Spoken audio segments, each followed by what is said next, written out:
Thank you so much, Marco, for bringing us masterfully through those really engaging sessions. Now, ladies and gentlemen, before we move on to our next segment, as many of you are aware, the Sustainable Action Conference is a non-profit event, and any extra proceeds from hosting this conference will go towards supporting a deserving NGO to fund a sustainable project. Now, for the benefit of some of you who may have missed the announcement earlier, this year we would love to invite you to vote along with us for us to see which of our over 10 NGOs that signed up to participate in SAC's funding project after shortlisting 3 exceptional NGOs who will be pitching their initiatives during the Malaysian Dutch Business Council Innovation and Sustainability Award dinner tonight. We would love for you to be a part of this polling sessions for all our conference participants, both in person and online, to cast your votes for the NGO that you believe should receive these funds. The nominees are the Lost Food Project, addressing food insecurity through its Green Plates initiative, redistributing surplus food to over 770 low-income families in PPR Seri Alam. WWF Malaysia, who's actively working to support and protect the Sempurna Priority Conservation Area, a vital part of the Coral Triangle, and Dignity for Children Foundation, implementing an educational model for Orang Asli youth to foster sustainable development for marginalized communities in Malaysia. You can learn more about their amazing work on the Clientele app, the conference website, or visit the exhibition booths in the foyer anytime you can. Now, the polling session is now open, so don't miss the opportunity to cast your votes on the Clientele app and contribute to making a difference. All right, ladies and gentlemen, we shall now move on to our 4th forum today, Empowering Communities Sustainable Development in Urban and Rural Areas. It is my pleasure to invite our moderator for this session, Ms. Nur Hasliza binti Muhammad Mokhtar, the Senior Director of Climate Action Group of the Malaysian Green Technology and Climate Change Corporation, to chair this session. Ms. Nur Hasliza. And I would also love to invite the panelists for this segment to be on stage. Puan Zainora Zainal, Deputy Chief Executive of CIDB Malaysia. Puan Lindayani Tajuddin, Chief Strategy Officer of SP Setia Berhad. Mr. Vardhan Sharma, Heads of Public of Government Business for Asia Pacific of Signify Inc. And last but certainly not least, Mr. Sharan Mokhtar, Senior Director of Strategic Planning Division of Tourism Malaysia. Without further ado, I'll turn the floor over to Ms. Nur Hasliza.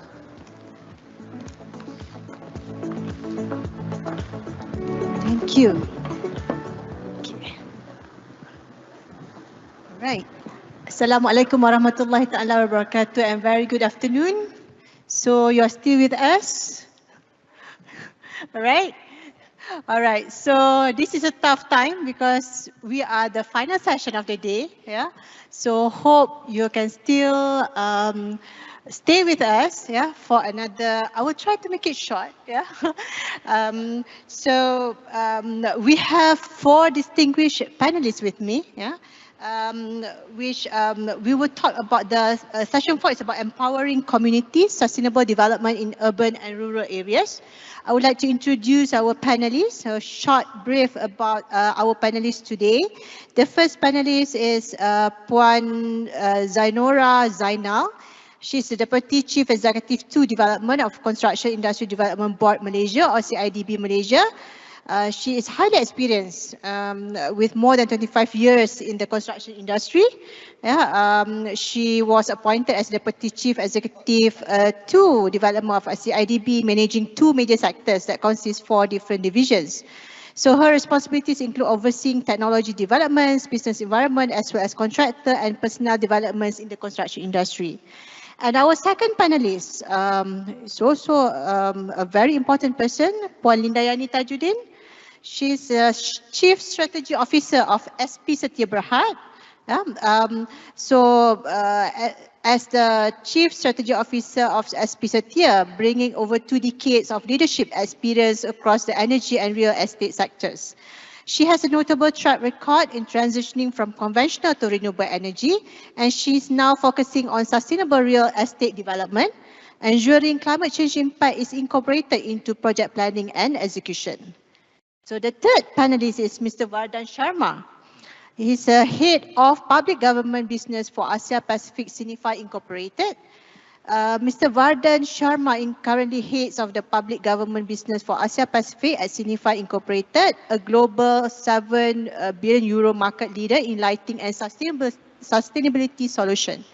He comes with more than 2 decades of experience across several functions and has been with Signify for the last 10 years.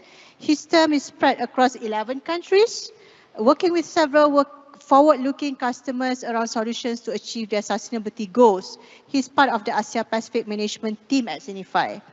And the last but not least, our Mr. Shahrin Mokhtar, the Senior Director of Strategic Planning Division of Tourism Malaysia. He is a seasoned tourism professional with more than 30 years of experience in various roles with Tourism Malaysia. Currently, he serves as the Senior Director of Strategic Planning Division. Prior to this, Shahrin served as the Director of Package Development Division and Director of Advertising and Digital Division. So his international exposure includes serving as Director overseas and in both Dubai and Sydney. So without further ado, maybe I will start.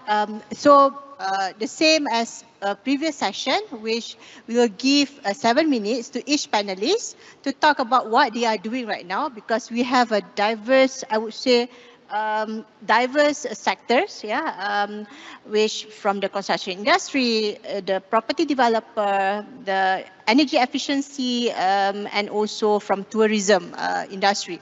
So they are coming from various backgrounds, but we are going towards sustainability, that is for sure. Yeah, so that will be our focus of topics today. So without further ado, I would like to invite Madam Zainora to start with a talk or just a brief about the organization. Hello. Thank you, Nur Hazliza, for the kind.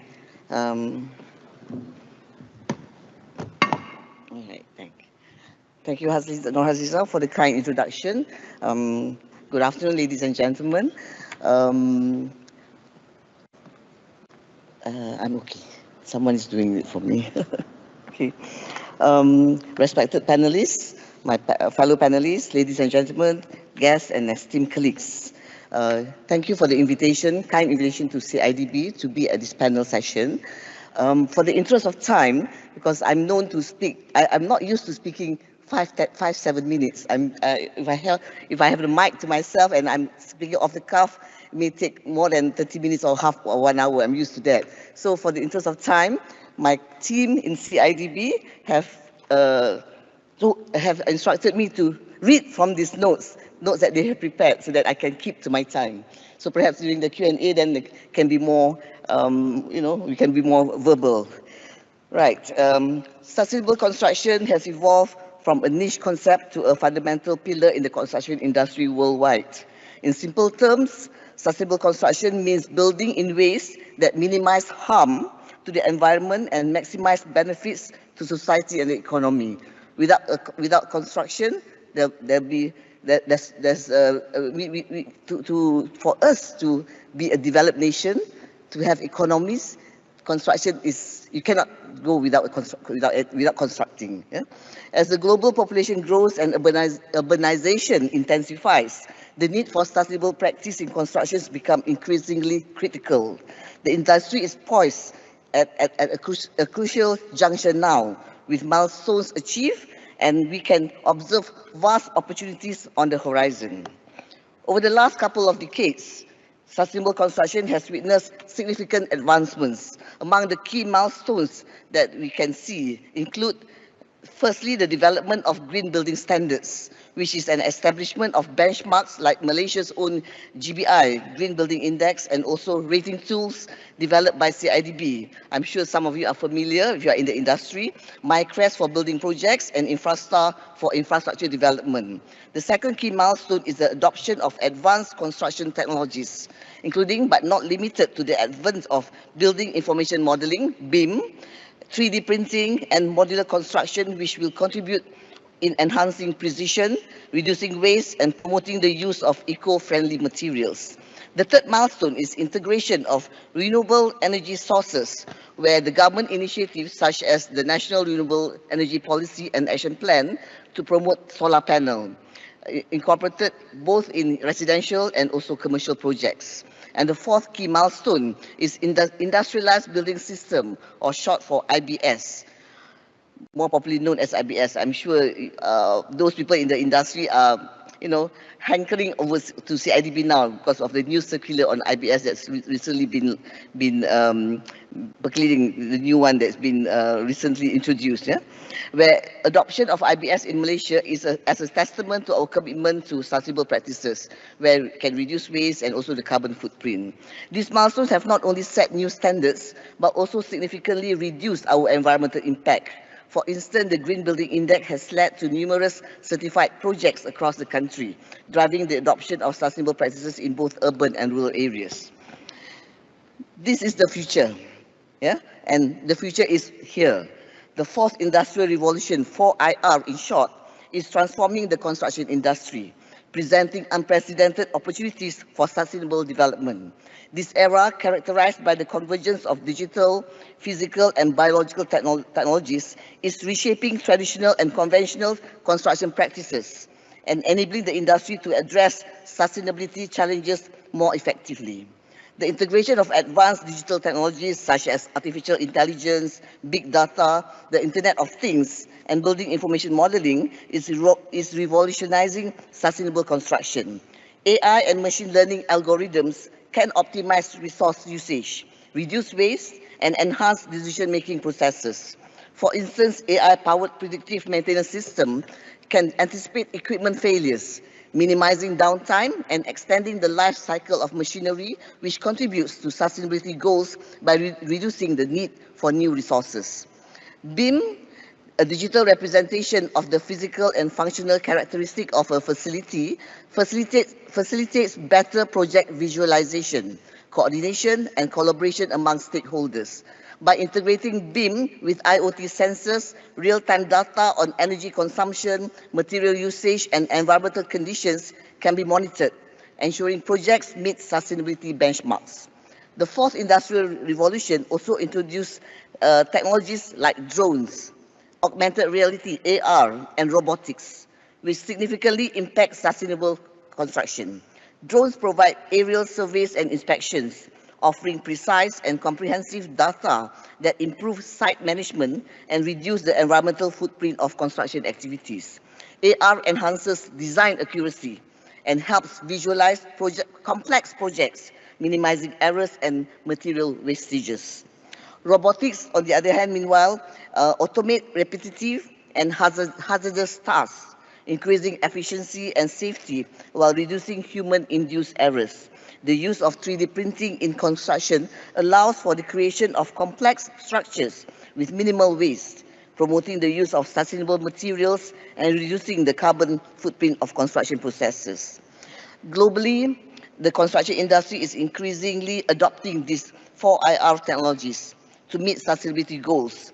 In Malaysia, the construction industry is just beginning to harness the potential of 4IR technologies. While the benefits of integrating 4IR technologies into construction are clear, challenges remain. The high initial cost of adopting these technologies can be a barrier for many companies, especially small and medium enterprises.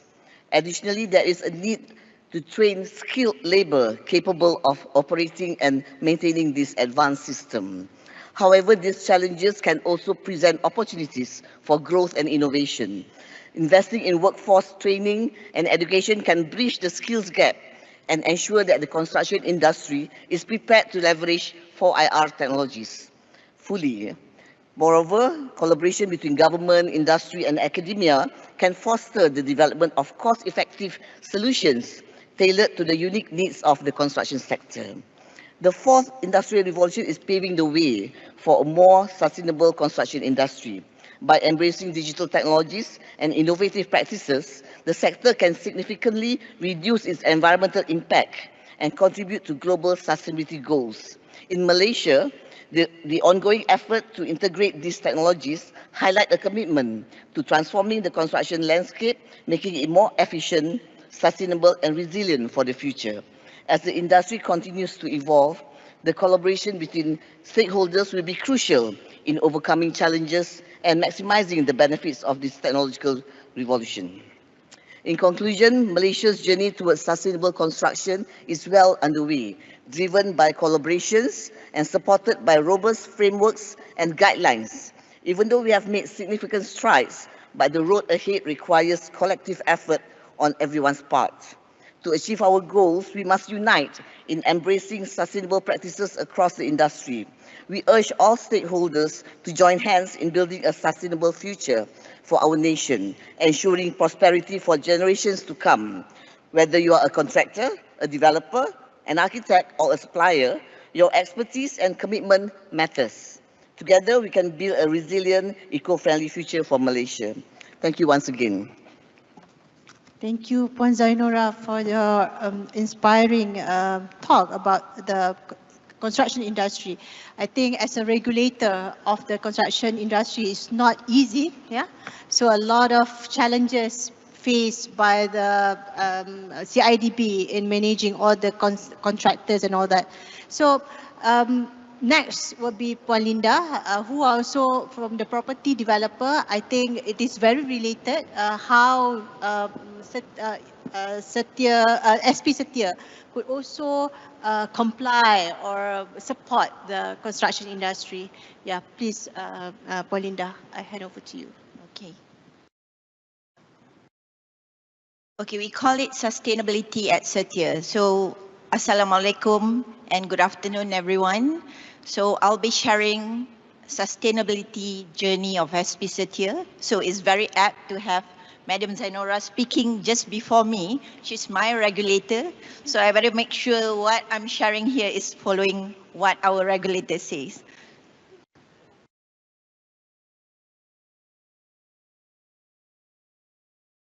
Right. So this is where we operate.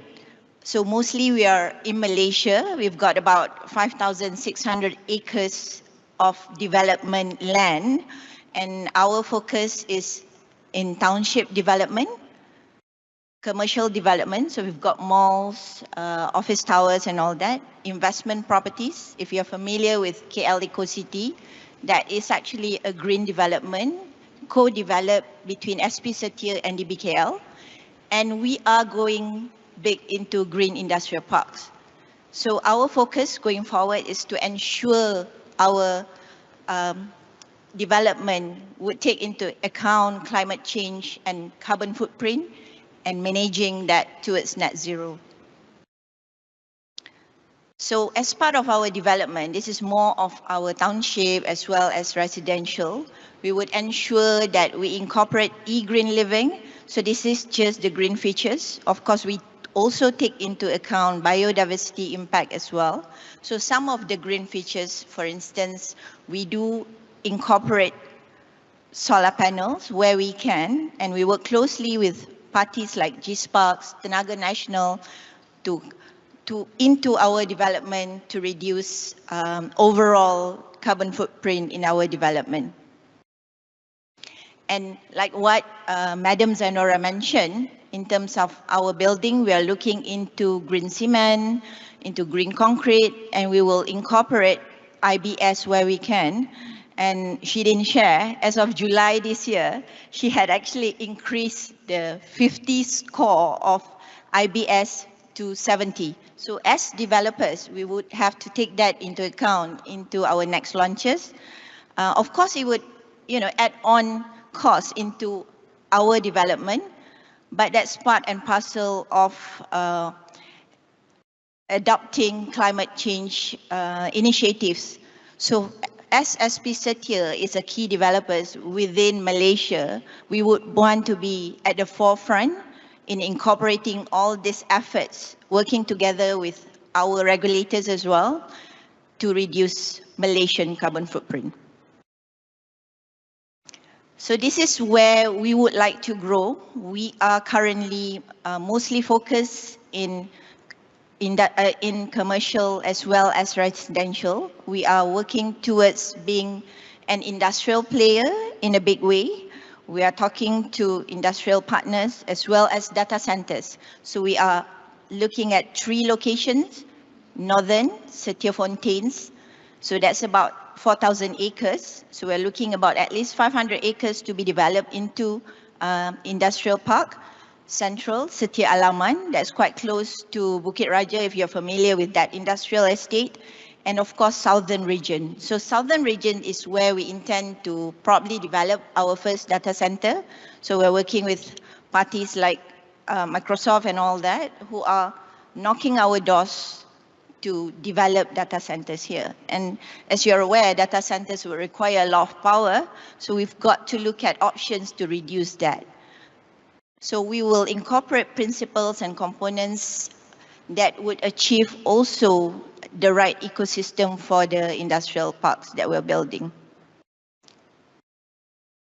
So this is part of our initiatives. Gated, guarded, security fencing, workers' accommodation. So we do look at the social angle as well to ensure that the workers are fully taken care of. We'll have management office, and it's to be built within green elements.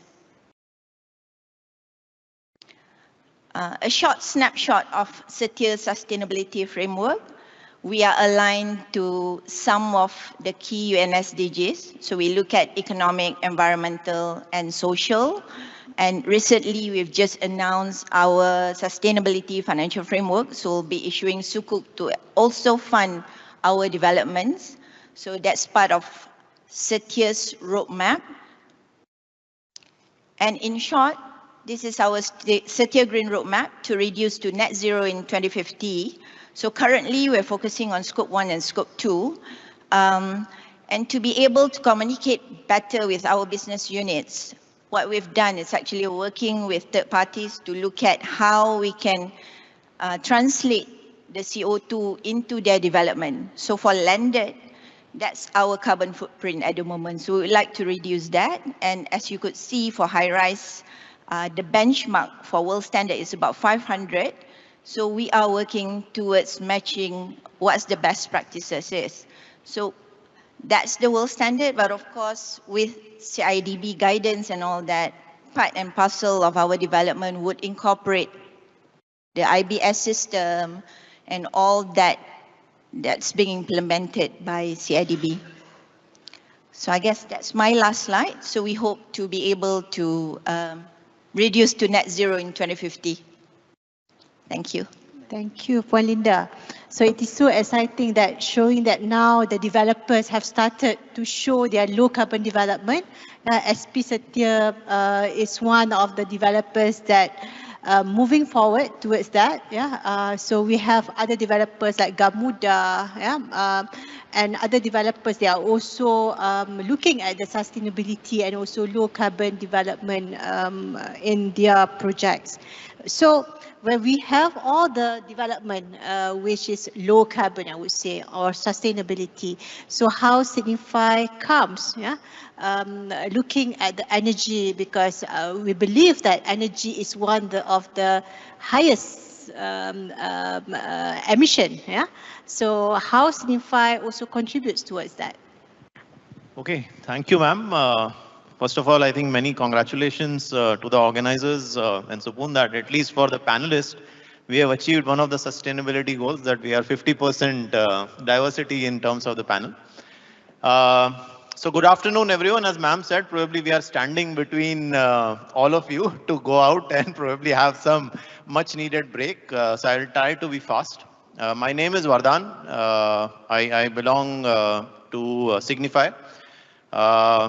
So, of course, let me first tell you what Signify is, and I've included one slide. I think the only explanation that I give always, that after sun, we are the largest producer of light in the world. So what light you get, probably we are the second largest producer, and to the world and to all of you, I'm sure you all have Philips lighting solutions in your homes, in your offices, in all the buildings that we are doing, in all the developments we are doing. And probably I'll be able to convince ma'am to also include smart and sustainable lighting solutions as part of one of the initiatives.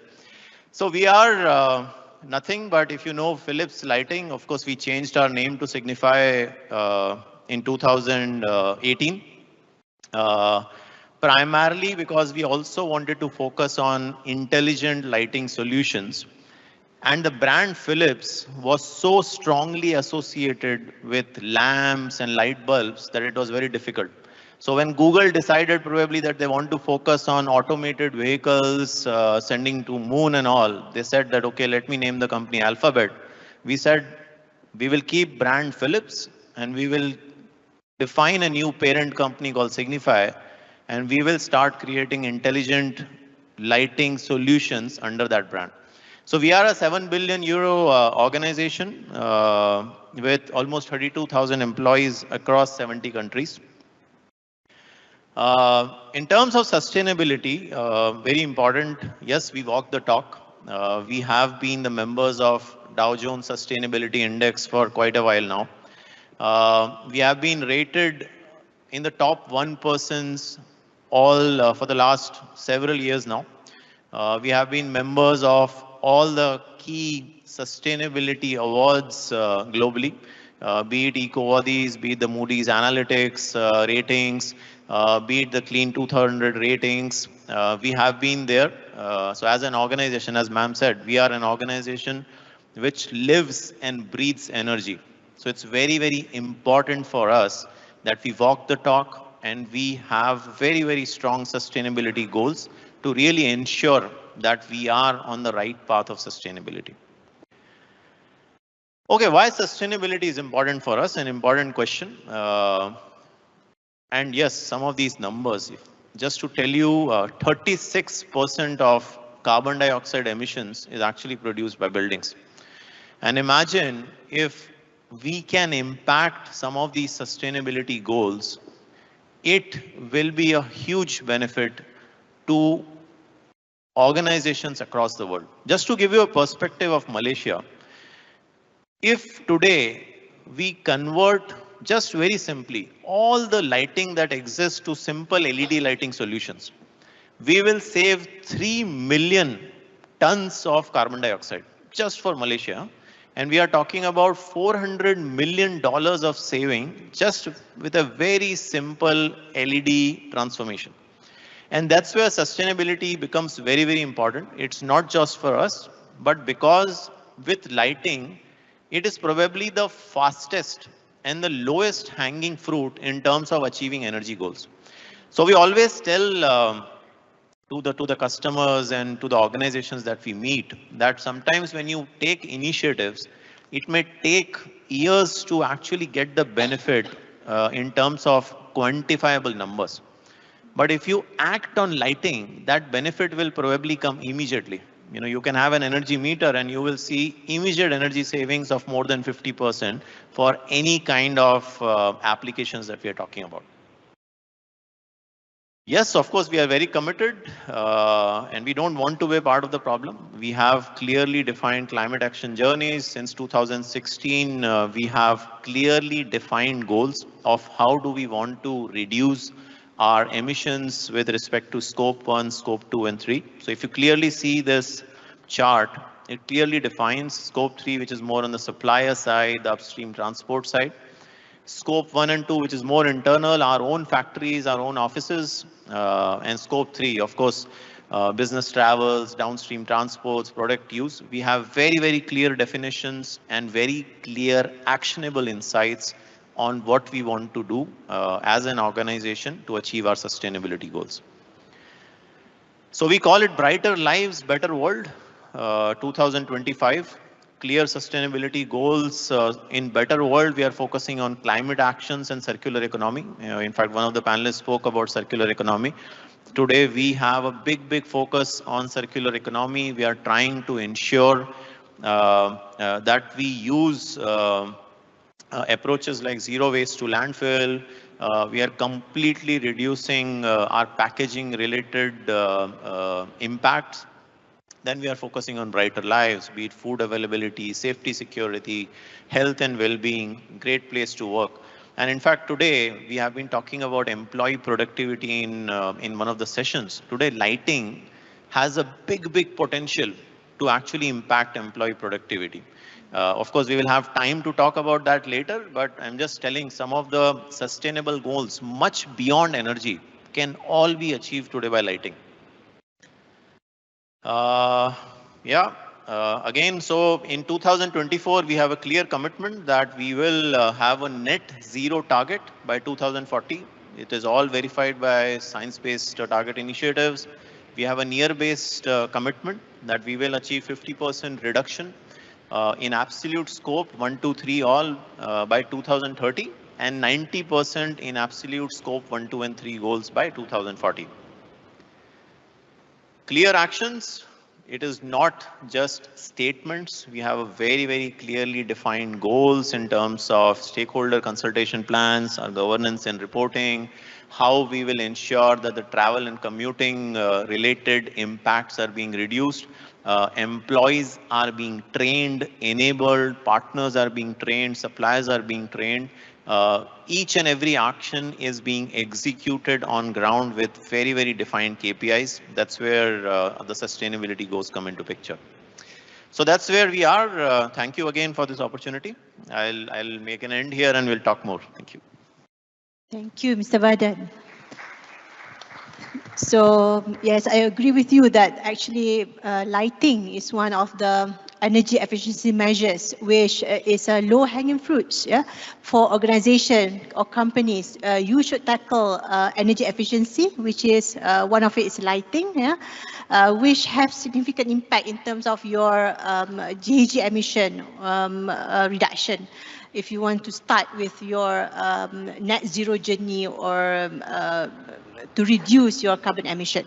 Yeah. So next, I would like to invite Mr. Shahrin as Tourism Malaysia is a forefront in promoting our tourism industry. Yeah.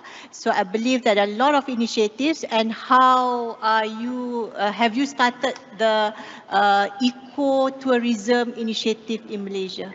All right. Okay, thank you. I'm the last man standing between me and the cocktail outside, but I'll be very fast because I have another event in KL at 6 o'clock. So basically what I'll do is that, why we are talking about tourism when today you heard about oil and gas plantation and then property, all the big industry. So basically tourism contribute about last year is 236 billion, yeah, to the GDP, and it's about 15% of the GDP. And for employment, it's about 3.4 million, it's 21.4%. So that's why, we need a policy to guide tourism in terms of sustainability because it cut across the industry. Yeah? So basically what I'll do here is that, I will define, what is sustainable tourism because you are talking about tourism now. So the key word here is that, take full account of the current and future in terms of economic, social, environmental impact, yeah. And of course, we highlight the local community, yeah. And based on, the subset of it is nature-based tourism, and based on the World Bank study on the, they said nature-based tourism, they said ecotourism is a subset of the nature-based tourism, but if you see the definition, I can't really see the difference. Basically, it's talking about the same thing, yeah. So moving on. So, our ministry, MOTAC, is doing the policy, and we are the marketing arm that is implementing it. So you can see that we have started, even though sustainable tourism is mentioned in the our Malaysia plan, the 12th Malaysia plan, but we have started this in 2016 under our National Ecotourism Plan, and then the NTP 2020 up to 2030, and then of course the 2030 Agenda for Sustainable Development under UNDP. Yeah? So what Tourism Malaysia have done is that we extracted this and we do our planning so that we can implement it under our Tourism Malaysia Strategic Plan 22 to 26 and the Tourism Malaysia Strategic Direction from last year, from this year, 24 up to 26. Sorry. So this is the plan that for the 3 years plan. So for our Visit Malaysia year 2026, but I will focus on the pillar number 3. Basically, you can see that under the base for this plan is we are talking about sustainable destination, okay? And to achieve that, we are looking at the pillar number 3, basically where we look into the market segment, when we talk about the coastal and marine tourism, nature-based tourism, and all the elements that is eco-based. Okay, this is how we do our planning, and because we have to get the buy-in from the local people, because we can set the policy up there, but if there's no buy-in, then there will be no products for sustainable. What Tourism Malaysia do is that we facilitate that, yeah, because we don't have any product, we promote and we facilitate the hoteliers and the package, the product owners to come out with the sustainable products and packages, yeah, and we promote it through our overseas office. So this is some of the packages that we help to develop and facilitate, because we noticed that our agents, they sell basically popular packages that is in the mainstream, but they don't focus on the small, on the niche market, on the sustainable. So, that's why we come up with the, on the homestay, on the birding, on the, like stargazing, all it goes back to nature. And for us, the way forward is that, we have to look at the carrying capacity. We are pushing for that. And in Sabah, they already practice it for the Mount Kinabalu, and then even for Sipadan. And then, we have to look at the wastewater management, because of, our ocean is important, because in blue economy, I mean, in blue tourism, we are talking about blue carbon, yeah? Basically, the sea, in terms of the mangrove and the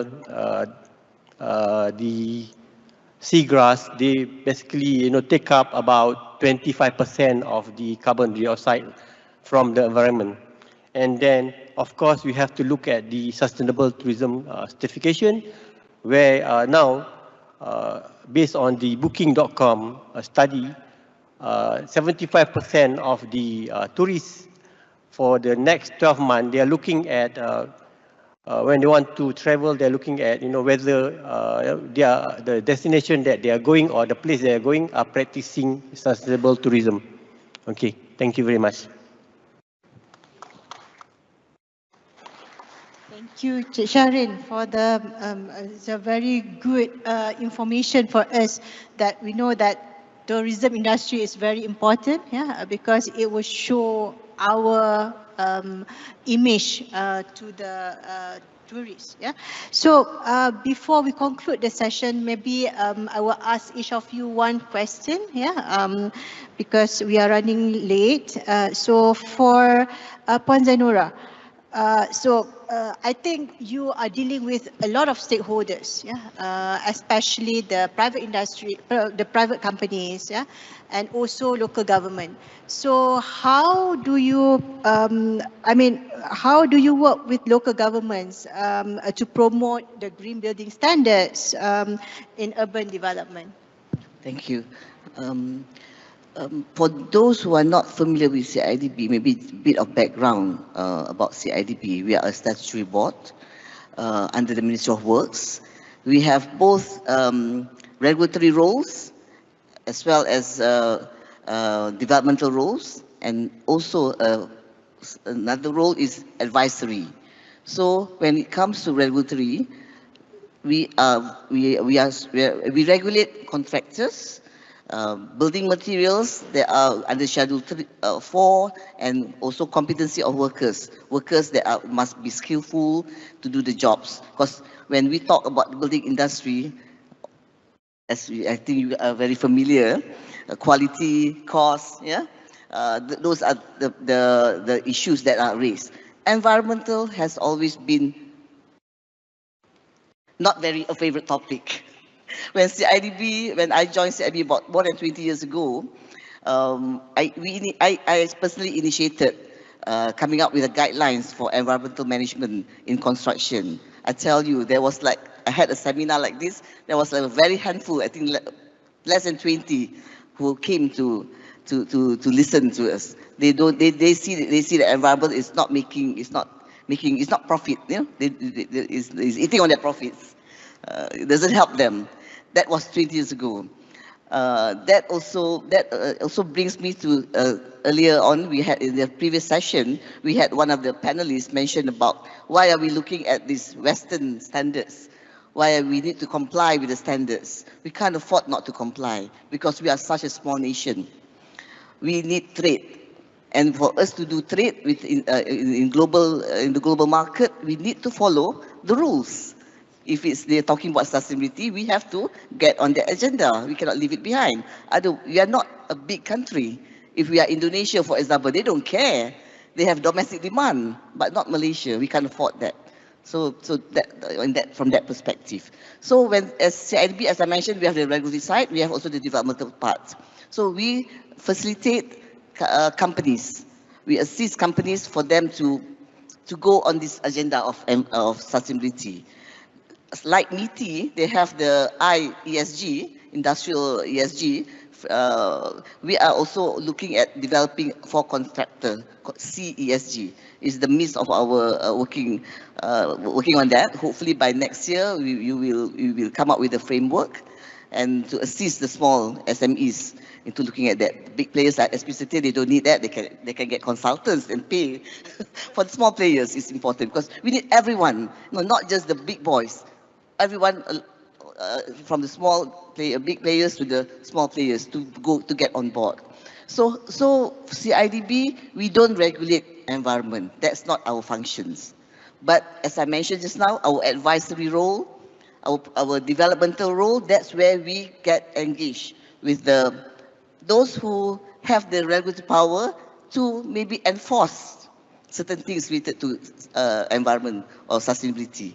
We don't. We will do, our role is to develop guidelines, standards that can go towards that. But if any enforcement that needs to be done, it has to be really, it's not part of our act under Act 520. We will need to work with the local authorities, for example, KPKTs for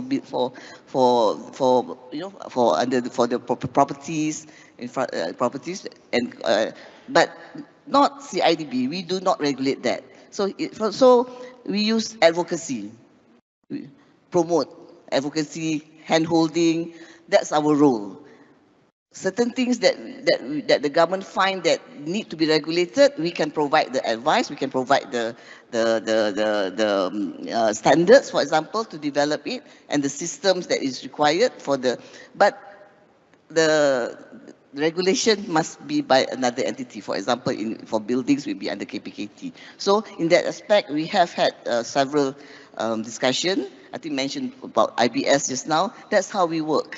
We assist KPKT, in particular JKT, yeah, for in all the PBTs, all the local authorities. But we can only advocate. We don't regulate. Thank you, Puan Zanura. So even though Malaysia only contributes about 0.7% of total emission globally, right? But we are responsible towards that as well. Yeah. So so for SP Setia, your vision is to create sustainable sustainable communities, yeah, and strive towards create lasting value for stakeholders, yeah. So, and you mentioned just now that you have committed to achieve net zero by 2050. So, what are the specific initiatives are being implemented to reach this goal, and how they align with the company's broader sustainability objectives? Okay, for SP Setia, I think net zero has been communicated top down as well, all the way from the board down to our business unit. And at the same time, I think everybody is aware we are our majority major shareholder is actually PNB. So PNB is in the forefront when it comes to their sustainability targets. So that's how they communicate through the board and to management. In achieving net zero, that doesn't stall us from progressing. As I mentioned, we are looking into industrial estates and we are talking to data centers. And I think you're aware data centers consume a lot of electricity. So I think the order book for Malaysia at the moment is probably 11 gig. So that's huge power consumption. So as a responsible developer, what we look at is when we talk to our prospective partners, we talk to them about early master planning, urban design that would incorporate reduction of carbon footprint at the onset. So that's how we work towards our 1,000 acres at 3 different locations for our industrial estates, and especially one that we have at Tanjung Kupang. If there's prospective investors in the room, come talk to me. So because this is a hot topic, given that Singapore has put a moratorium on data centers, and at Invest Malaysia, I think the Menteri Besar of Johor is also propagating, let's invest in Malaysia and particularly Johor. So the ecosystem has got to be built from the different ministries, especially Ministry of Energy, the Climate Change Ministry, and teams like CIDB looking at how we could reduce our carbon footprint for Malaysia. You're right, we're a small contributor, but if we are going towards this journey, AI and all that, because it's a growth area, we can't lose out. We have to be ready. So our systems, our policies, our ministries, so everybody in the ecosystem has got to be ready. So for Setia, we are working towards that. Thank you. Excellent.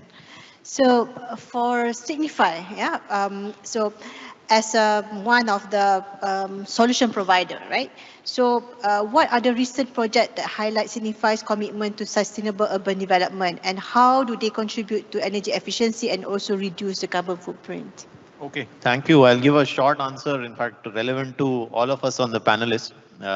So one is, of course, next time any of you are in Malacca or you travel on a plus highway, it's all Signify lighting. So, and all 100% intelligent lighting. So sitting here, I can actually control lighting of Malacca. Of course, I don't have those admin rights. But yes, you can track not only just energy, you can track fault management, and imagine the amount of money, and I will not disclose, I do know, but TNB spends actually millions of dollars on what you call as patrolling. You have jeeps, people going to just check which light is working and not working. Imagine if I can just do it on an app now with an alert, because the lighting is intelligent, I have significantly reduced. Tourism, next time you are in Putrajaya and you look at the PM's office and you see the nice lighting, it's ours. So again, a sustainable tourism, because the first thing, probably, unfortunately, we could not get KL Twin Towers, we lost it. But what I love about Malaysia, the first thing is when I see Twin Towers from my home, and I love the lighting.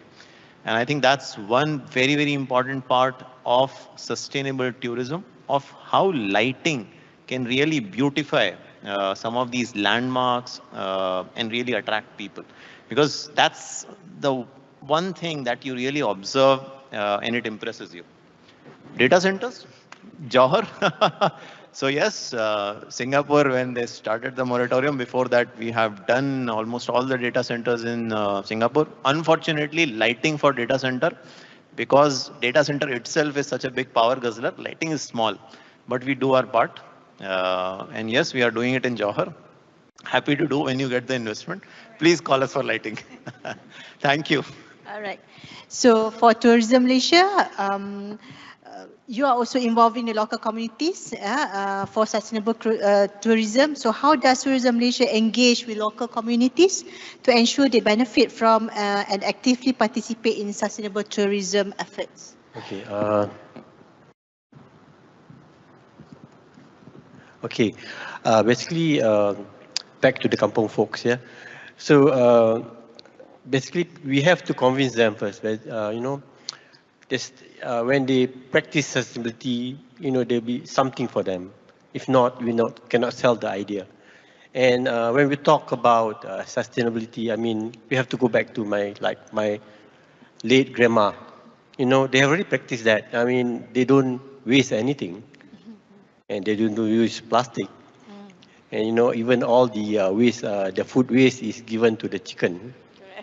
Yeah. So this is the thing that, you know, like now we have to go back to the, you know, what we are practicing those days.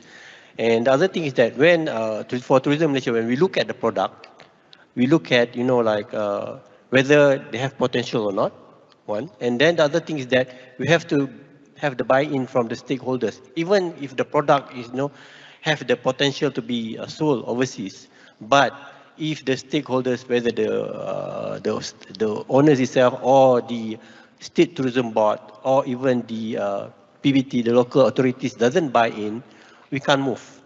So we have to look at every angle of it, and then if they buy in the what we are trying to do, then we bring in the agents, we do seminars, and then we look at we show the places and all that. I'll give you an example. For example, in Malacca, yeah, Sungai Linggi.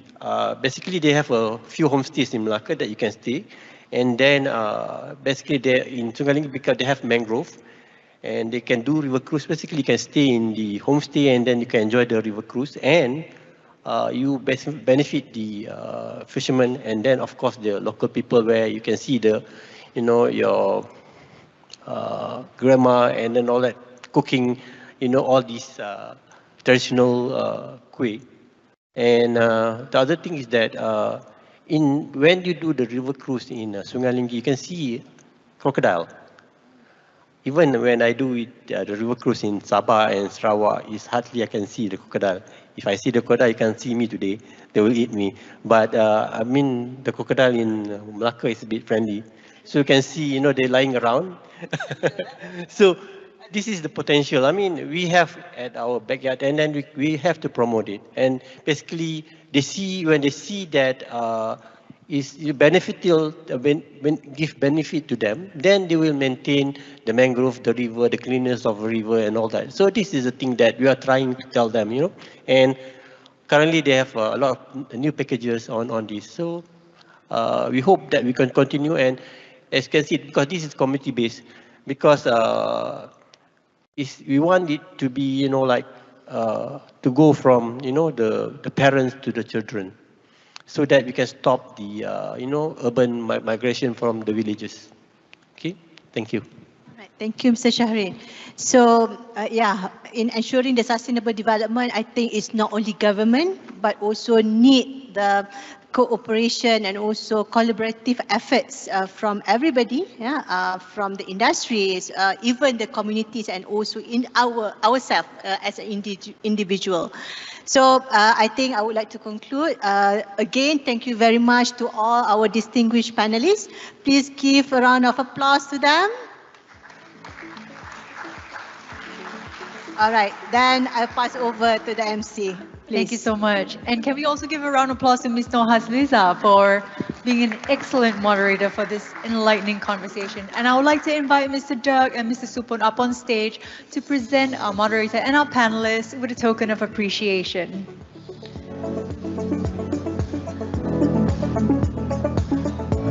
Of the tokens, we will also be presenting them with a Vera certificate for 1 carbon credit sourced from the Coamo Rainforest Conservation Project, sponsored by Saxon Renewables. So ladies and gentlemen, because this is a carbon neutral event, we would greatly appreciate it if you could submit your own carbon footprint from today traveling here to be with us, so that we can make sure that we account for you as well. You can do that in the app Clienta or from the website sustainableactionforum.com.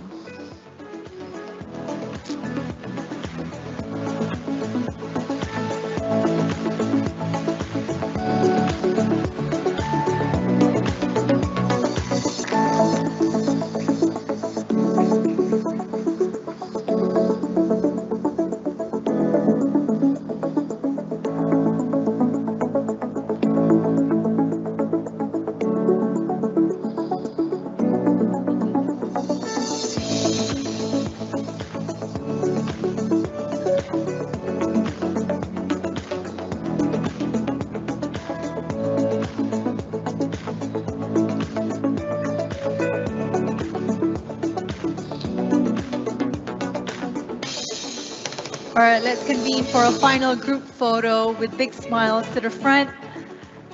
Thank you so much to our moderators, our panelists, Mr. Dirk, Mr. Supun, for joining us out on stage and giving us that such an enlightening conversation.